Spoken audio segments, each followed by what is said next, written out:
Royalty and Ruin, Chapter 41, Three Hebrews in the Fiery Furnace. God had given Nebuchadnezzar the dream of the great image so that he would understand the relationship that his kingdom would have to the kingdom of heaven.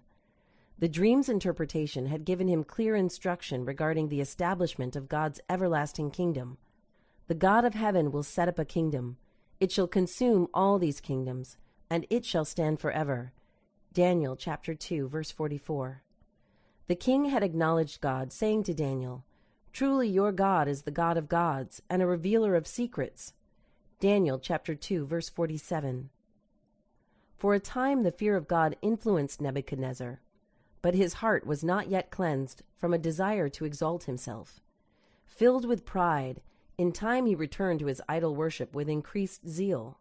The words, "You are this head of gold," had made a deep impression on the ruler's mind. Taking advantage of this, the wise men of his realm proposed that he make an image similar to the one in his dream and set it up where all could see and admire the head of gold, interpreted as representing his kingdom. Pleased, he determined to go even farther. His image would not deteriorate in value from the head to the feet, but be entirely of gold, symbolic of Babylon as an indestructible, all-powerful kingdom. Establishing a dynasty that would endure forever appealed strongly to the ruler before whose weapons the nations of the earth had been unable to stand. Forgetting the remarkable acts of God connected with the dream of the great image, and that in connection with the interpretation, the great men of the realm had been spared a dreadful and shameful death. The king and his counselors determined that they would work to exalt Babylon as supreme. Daniel's interpretation was to be rejected and forgotten. Truth was to be misapplied. The symbol God had designed to reveal important events of the future was to be used to conceal the very knowledge God wanted the world to receive. Satan knew that truth unmixed with error is a power mighty to save, but when used to exalt self, it becomes a power for evil. The golden image, the eternal glory of Babylon. From his rich treasure, Nebuchadnezzar made a great golden image, similar to what he had seen in vision, except in one particular, the material of which it was composed. The Chaldeans had never before produced anything so impressive as this splendid statue. It is not surprising that in a land where idol worship prevailed everywhere, the priceless image on the plain of Dura would be consecrated as an object of worship. A decree went out that on the day of the dedication, all should show their supreme loyalty to Babylon by bowing before the image. A vast crowd from all peoples, nations, and languages assembled.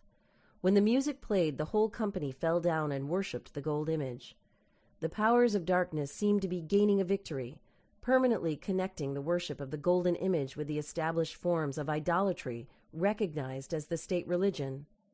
Satan hoped in this way to defeat God's purpose of making Israel and Babylon a means of blessing to all nations. But God decreed otherwise.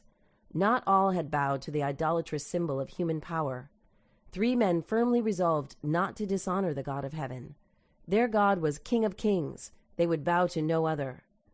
Certain wise men, jealous of the faithful companions of Daniel, brought word to Nebuchadnezzar that some had dared to disobey this mandate. "There are certain Jews whom you have set over the affairs of the province of Babylon, Shadrach, Meshach, and Abednego. These men, O king, have not paid due regard to you. They do not serve your gods or worship the gold image which you have set up." The king tries to pressure the Hebrews. The king commanded that the men be brought before him, pointing to the fiery furnace. He reminded them of the punishment awaiting them if they persisted in their refusal to obey his will. But firmly the Hebrews testified to their allegiance to the God of heaven and their faith in his power to deliver. As the 3 Hebrews stood before the king, he was convinced that they possessed something the other wise men did not have. He decided to give them another chance. If only they would unite with the multitude in worshiping the image, all would be well. "But if you do not worship," he added, "you shall be cast immediately into the midst of a burning fiery furnace." Then, with his hand stretched upward defiantly, he demanded, "Who is the God who will deliver you from my hands?" The king's threats were in vain. Calmly facing the furnace, the 3 Hebrews said, "O Nebuchadnezzar, we have no need to answer you in this matter. If that is the case, if this is your decision, Our God, whom we serve, is able to deliver us from the burning fiery furnace, and he will deliver us from your hand, O king." Their faith strengthened as they declared that God would be glorified by delivering them.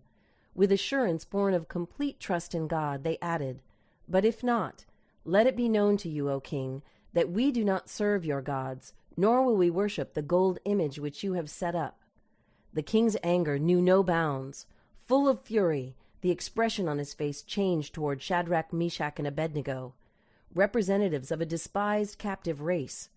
Directing that the furnace be heated 7 times hotter than usual, he commanded the mighty men of his army to bind the worshippers of Israel's God.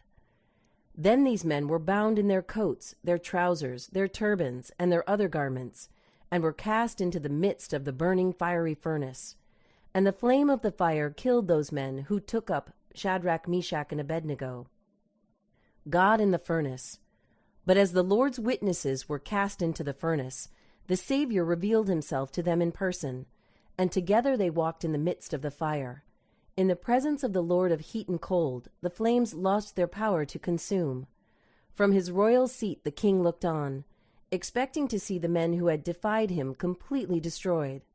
But his face grew pale as he jumped up from the throne and looked intently into the glowing flames. In alarm he asked, "Did we not cast 3 men bound into the midst of the fire? Look, I see 4 men loose, walking in the midst of the fire, and they are not hurt, and the form of the 4th is like the Son of God." How did that heathen king know what the Son of God was like? The Hebrew captives in Babylon had represented the truth before him in their life and character. When asked for a reason for their faith, they had given it without hesitation, teaching those around them of the God whom they worshipped. They had told of Christ, the Redeemer, to come. And in the form of the 4th, in the midst of the fire, the king recognized the Son of God. Forgetting his greatness and dignity, Nebuchadnezzar cried out, "Servants of the Most High God, come out."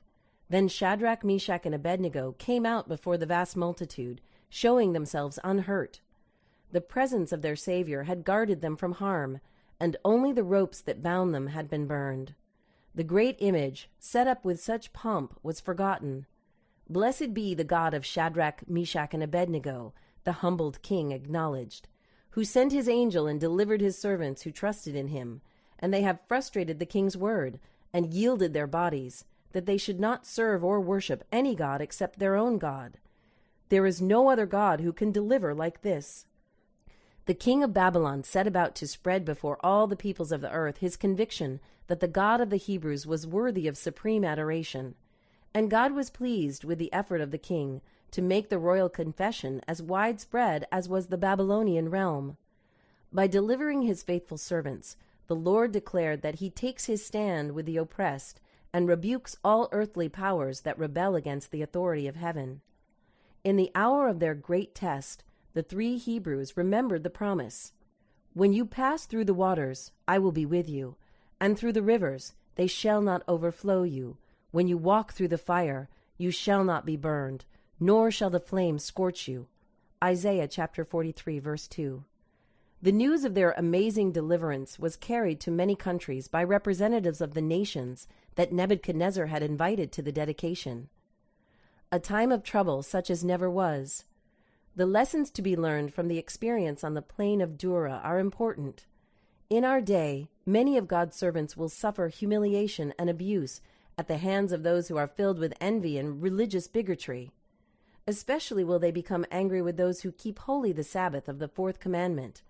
And finally, a universal decree will denounce them as deserving death. God's people must make it clear that nothing can persuade them to make the least concession to false worship. To the loyal heart, mere human commands will sink into insignificance beside the word of the eternal God. They will obey truth, even if the result be death. The Lord will work mightily in behalf of those who stand for the right. He who walked with the Hebrews in the fiery furnace will be with his followers wherever they are. In the time of trouble, his chosen ones will stand unmoved. Jehovah will reveal himself in their behalf as a God of gods, able to save completely those who put their trust in him.